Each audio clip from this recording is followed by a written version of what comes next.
قیامت کی بڑی علامت دجال کا نکلنا ہے۔ احادیث مبارکہ میں دجال کا ذکر بڑی وضاحت سے آیا ہے، اور کمال کی بات یہ ہے کہ ہر نبی علیہ الصلوۃ والسلام نے دجال کے فتنے سے اپنی امت کو ڈرایا ہے۔ دجال ابھی آیا نہیں ہے اور کسی کو پتا نہیں ہے کہ اس وقت وہ کہاں ہے، لیکن روئے زمین پر ایک صحابی ایسے گزرے ہیں جنہوں نے دجال کو دیکھا بھی ہے، اس سے ملاقات بھی کی ہے اور اس سے بات چیت بھی کی ہے۔ ایک مرتبہ پیارے آقا علیہ الصلوۃ والسلام نے اچانک اپنے صحابہ کرام کو جمع فرمایا اور خطبہ دینے کے لیے ممبر پر تشریف فرما ہو گئے۔ تو نبی کریم علیہ الصلوۃ والسلام نے فرمایا کہ تمیم داری نے مجھے بتایا کہ وہ 30 افراد تھے اور ایک شپ میں، ایک کشتی میں سفر کر رہے تھے کہ طوفان آ گیا اور وہ بھٹک گئے۔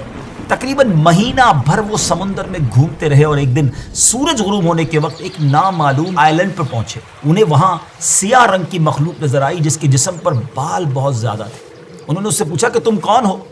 اس نے کہا میں جاسوس ہوں، تو کہا کہ ہمیں اپنے بارے میں کچھ بتاؤ۔ اس نے کہا کہ نہ میں تمہیں کچھ بتاؤں گا نہ تم سے کچھ سنوں گا، تم اس بت خانے میں جاؤ، وہاں ایک شخص تمہارا بڑی بے چینی سے ویٹ کر رہا ہے، وہی تمہیں کچھ سنائے گا بھی بتائے گا بھی۔ پھر وہ سب اندر چلے گئے۔ وہاں ایک شخص سختی کے ساتھ زنجیروں میں جکڑا ہوا تھا۔ اس نے پوچھا کہ تم لوگ کون ہو اور کہاں سے آئے ہو؟ جواب دیا کہ شام سے آئے ہیں۔ اس نے پوچھا کہ عرب کا کیا حال ہے؟ اور ایک شخص وہاں پیدا ہونا تھا، اس کا کیا حال ہے؟ یعنی نبی پاک علیہ الصلوۃ والسلام کے بارے میں پوچھا۔ صحابہ کرام نے کہا کہ وہ اچھے حال میں ہیں اور ابتدا میں ان کی مخالفت ہوئی مگر اب تو تمام عرب پر وہ غالب ہو گئے ہیں۔ اس نے کہا اچھا زغر کے چشمے کا کیا حال ہے؟ انہوں نے جواب دیا کہ وہ بھی اچھی حالت میں ہے، لوگ اس سے پانی پیتے ہیں، اس سے کھیتی باڑی بھی کرتے ہیں۔ پھر اس نے پوچھا کہ عمان اور بیسان کی کھجوروں کا کیا حال ہے؟ انہوں نے کہا کہ اس میں ہر سال پھل آتے ہیں۔